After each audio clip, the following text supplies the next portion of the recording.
Today I'm here to figure out what the absolute best Pokemon TCG attack ever made is. After lots of research, studying tournament results and tournament deck lists, I'm pretty sure I got it. And honestly, I think the answer is going to surprise you. So let's just get straight into it. Like the video, subscribe, argue with my choice in the comments, begin. The way I'm going to structure this video is that I'll list some attacks from certain attack categories, find out what the best attack from each category is, and then out of those attacks definitively say what the best attack ever made is. So let's get things started with the old and reliable damaging attacks. At their core, damaging attacks, well, do damage. The attacks in this category must do any amount of damage to qualify. However, it's very hard to rank attacks based on their damage output alone, since the damage these attacks do has increased so much since the game's inception that it's not fair to the attacks that did immense damage for their time. So instead of just judging these attacks on their output, I'll instead consider the attack's impact on the format and their overall strength in terms of its versatility. First up is Charizard EX's Burning Darkness attack. Honestly, I think players take for granted how busted of an attack this truly is. 180 base damage when your opponent hasn't taken any prize cards is already enough to one-hit KO all Pokemon weak to the attack and relevant single prizers. However, this attack levels up dramatically the later in the game you are, which is also funnily enough when you want the attack to do bigger damage. Once the opponent has taken 4 prizes, 240 from Charizard is amazing output, one-shotting basically every EX card that's a basic. Once 4 prizes are taken, 300 damage from this attack is enough to one-shot almost every Pokemon in the game. And the energy cost of this attack is also very cheap when considering Charizard's ability, and 2 fire energy isn't that bad. However, this attack definitely won't make the cut because it just kind of doesn't do enough. What I mean is that while, yeah, this attack does a lot of damage, when we have to consider damaging attacks that have broken secondary effects, it just leaves a bit to be desired. Anyways, another attack that's really good that isn't making the cut is the GX attack of Gardevoir and Sylveon GX tag team. Magical Miracle GX costs 3 fairy energy and does a respectable 200 damage. But if you have a total of 6 fairy energy attached to the Pokemon, it provides one of the most broken secondary effects of an attack ever. If Gardevoir Sylveon uses Magical Miracle with 6 fairy energy on it, the opponent is forced to shuffle their entire hand into their deck and draw 0 cards. That's right, you can straight up strand the opponent with a 0 card hand in just a top deck for using an attack one time. However, the energy cost being this expensive, 6 fairy energy, is extremely difficult to make work consistently, and it also has a clear counterplay in the form of draw support Pokemon like Oricorio GX or Zebstrika at the time that rendered the secondary effect less strong. Still, this attack is insanely good and definitely worth a mention. With that said though, I think the best damaging attack ever has to be Star Chronos. Dialga V-Star's VSTAR Powers Star Chronos does a massive 220 damage for 4 metal and a colorless energy, but the secondary effect allows the player who uses the attack to take an additional turn right after. Yeah, this is so strong because when combined with any other half-decent attack, this attack can basically do anything. It can one-hit knock out bulky Pokemon by doing 220 and then drawing for turn and KOing them. The extra turn allows you to evolve more Pokemon, use another supporter, attach another energy, draw more cards. It just does so much. And despite costing 5 energy, we've seen numerous times that when built around, this attack is metagame defining. This attack is just so ridiculous, I think it has to be the best damaging attack ever. Moving on to my next category, we have disruption attacks. Disruption attacks are attacks that directly hinder your opponent or their Pokemon in some way, whether it be with status conditions like paralysis, locking the opponent out of items or supporters, interfering with their board with their hand, energy, or discard pile, whatever. A clear standout at first glance is Badoo's Itchy Pollen. While only 10 damage and an item lock isn't quite as strong as item lock attacks from the likes of Seismitoad or Vikavolt, this attack has something that almost no other great disruption attack has: 0 energy cost. For no energy, you can inflict the opponent with one of the most debilitating inhibitors in the game. The attack is era defining and would be broken on any Pokemon in my opinion. Another broken Scarlet and Violet era disruption attack is undoubtedly Elgyem's Slight Shift attack.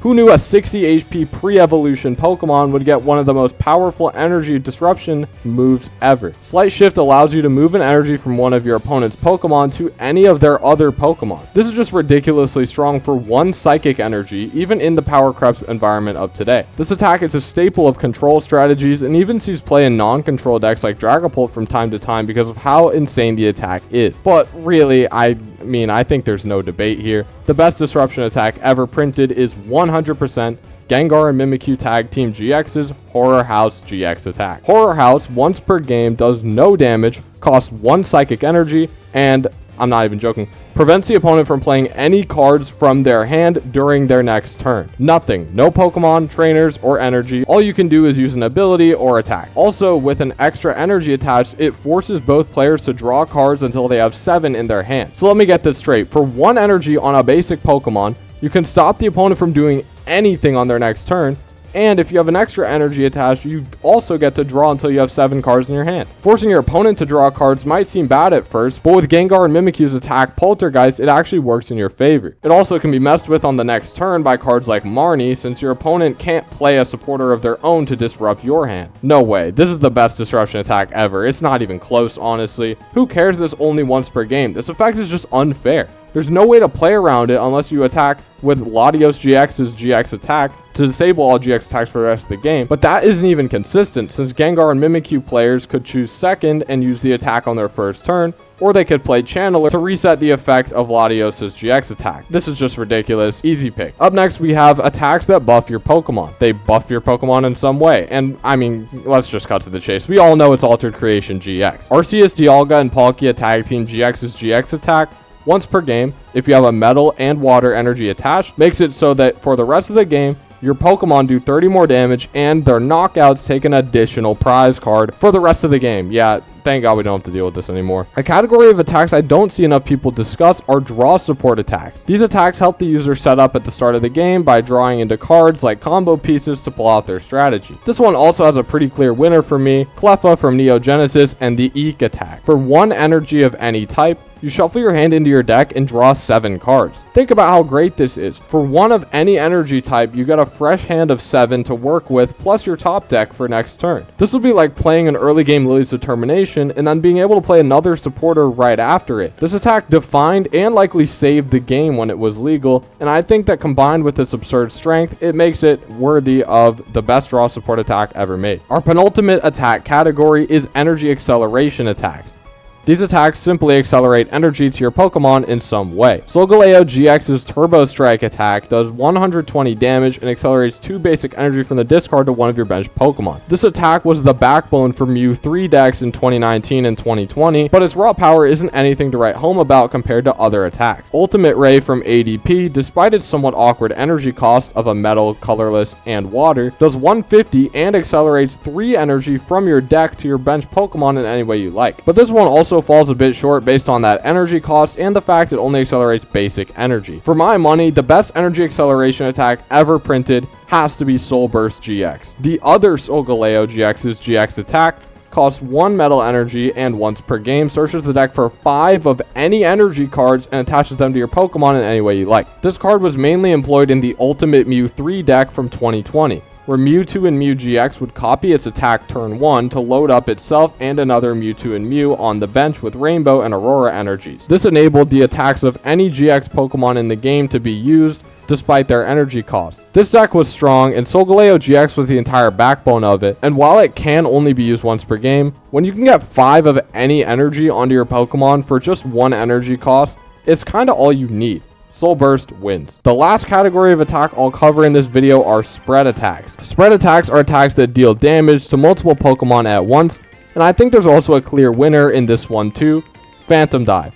Phantom Dive is Dragapult EX's second attack. It does 200 damage to the active spot and allows the user to spread 6 damage counters on the opponent's bench in any way they choose. Ever since its release, Dragapult EX has been one of the best attackers in the game. First when copied by Regidrago VSTAR in one of the most dominant decks ever, and then with the help of Bidoof in 2025. In 2025, Dragapult was taken to a whole nother level with Bidoof, dominating both the pre-rotation and post-rotation standard formats of the year, despite having an unfavored matchup into the most successful deck in the game. Phantom Dive allows for so many multi-prize card turns when combined with the likes of Radiant Alakazam to move damage, Dusclops and Dusknoir to add on more damage, Hawlucha to spread 10 to 2 bench Pokemon, and more. Phantom Dive is such an influential attack that 60 HP basic Pokemon were deemed borderline unviable for most evolving decks. This attack is so strong, you could make the argument it is the best attack ever, but now I think it's time to see what we're working with. But first, I think it's worth talking about and choosing an attack from a category I haven't mentioned yet. These are just generally strong attacks that are just completely broken, to be quite honest. Attacks that recover resources infinitely have always been strong in the Pokemon TCG, and the strongest of those is Orangaru's Resource Management. Shuffling 3 cards from your discard pile onto the bottom of your deck in any order is insanely strong when you can combine it with disruption cards, and this attack is the only reason Orangaru is banned in Expanded, and it probably should have been banned in Standard too, honestly. This attack is ridiculously strong, and I think if they print this on any attacker, it's going to get banned in Expanded at least, maybe even Standard. This attack is just insanely strong. I think it deserves a mention. I'm going to put it on the list. So our contenders for the best attack ever are Orangaru's Resource Management, Cleffa's Eek attack, Solgaleo GX's Soul Burst GX, Dragapult EX's Phantom Dive, Origin Form Dialga V-Star's Star Chronos V-Star Power, Gengar Mimikyu GX's Horror House GX attack, and Arceus Dialga and Palkia Tag Team GX's Altered Creation. I'm going to rank these attacks in order from worst to best, starting with number 7, Eek. While this attack is incredibly strong for the early game, especially for its time, it lacks behind noticeable impact that the other attacks do. This attack is incredible, don't get me wrong, it's one of the best attacks ever, but when it's competing with Star Chronos and Phantom Dive, I mean, it kind of falls short. Speaking of Star Chronos, that's actually next on the list. While the attack is straight up game breaking, its 5 energy cost is what really holds it back for me. While I'm very happy this attack isn't any cheaper, if the deck you're building isn't able to consistently fire off the attack every game, it kind of falls short. At number 5, I have Soul Burst GX. 5 energy is a lot of energy, don't get me wrong, but your once per game GX attack is a worthy trade-off. And the attack honestly isn't as fundamentally broken as other attacks. Don't get me wrong, this attack is busted, but I personally don't think it can compete. Up next at number 4 is Dragapult EX's Phantom Dive. I was really close to bumping this one up to number 3 or number 2, but I really can't justify putting it above the GX attacks or Resource Management. While Phantom Dive is ridiculously powerful in any format, the attack cost is a bit awkward and it isn't very splashable. I'm obviously nitpicking, but that's kind of what I have to do when comparing attacks this strong. To be fair, I don't think the best Pokemon attack ever could ever be a damaging attack, since the value of non-damaging attacks with insane effects are generally much higher. So at number 3, 2, and 1 are obviously Resource Management, Altered Creation, and Horror House GX. At number 3, I'm going to have to give it to Altered Creation. That's right, it's not number 1. It's not even number 2. This attack is broken beyond belief, don't get me wrong. This attack is ridiculously powerful, but it does have an awkward energy cost like some other attacks, and also counterplay in expanded format. What I mean by that is if you play Pokemon Ranger after your opponent uses ADP's GX attack, Altered Creation's effect goes away for the rest of the game. Of course, this is a huge nitpick since it's, expanded format, but I think the fact that this attack has some counterplay makes it a little bit worse than it normally would be. This attack dominated standard format beyond belief. It is broken. I hate this. Please don't do this again, but yeah, no, I can't really do it. At number 2, I have Resource Management. So, I mean, this attack is just so strong. 3 of any card being put on at the bottom of the deck is invaluable. In control strategies, this card was an auto include at a 3 or 4 of count. You couldn't play control without this card. Players would even play against control by teching Orangaru to prevent themselves from decking out. Orangaru is rightfully banned and expanded. It enabled way too many strong strategies in standard. The energy cost is the cheapest basically possible, like outside of being free, and it's so strong there's zero chance it ever gets printed again. The only flaws with it are that it really needs the whole deck to be built around it, and it doesn't necessarily enable other attacks super well. What I mean by that is, well, you use Resource Management, alright, but depending on how your deck's built, you can't really do anything else. It's absolutely broken. If it's printed on any card, it's going to get banned instantly, but I think the next attack has to be the best. At number 1, the best attack ever, Horror House GX. Look, this attack is just ridiculous. It has 0 counterplay, including Pokemon Ranger and Channeler, because you can't play a single card from your hand, including them. It's the best Floodgate card ever. It gives you a free extra turn in every early game situation. It sets you up to do anything on the following turn once you can evolve and attach more energy. Using this attack completely swings the result of any game, turning the usual opponent's pop-off turn with evolution and broken trainer spam into most commonly a draw and a pass. If this attack wasn't limited to 1 use per game, it would without doubt be banned from every format no matter what. Heck, this attack could cost 10 energy, and if it did what it did without being restricted to once per game, it would be banned no matter what. But for 1 psychic energy on a basic Pokemon, even though it's only 1 use per game, that's really all you need. Horror House unlocks so much for your deck while only costing you a different GX attack that probably can't do anything close to what this one can. While every deck couldn't run this attack, the decks that could abused it to its full potential. Think Shadow Rider Calyrex VMAX going second, benching some Shadow Riders, Horror Housing, and then evolving into VMAXs after a dead turn to one-shot anything. Or picture Trevenant Dusknoir decks and expanded, using Horror House and then going into Milotic, setting the opponent to a low hand, and then night watching away their best cards. Don't even get me started on Exodia level combos you could pull off and expanded with this, like the Alolan Raichu combo with reversal energies. I think it's pretty clear, at least in my opinion, that Horror House GX is the best Pokemon TCG attack ever. Anyways, thanks for watching. If you enjoyed, please consider subscribing to the channel for more content like this. Anyways, take care, have a good one, bye.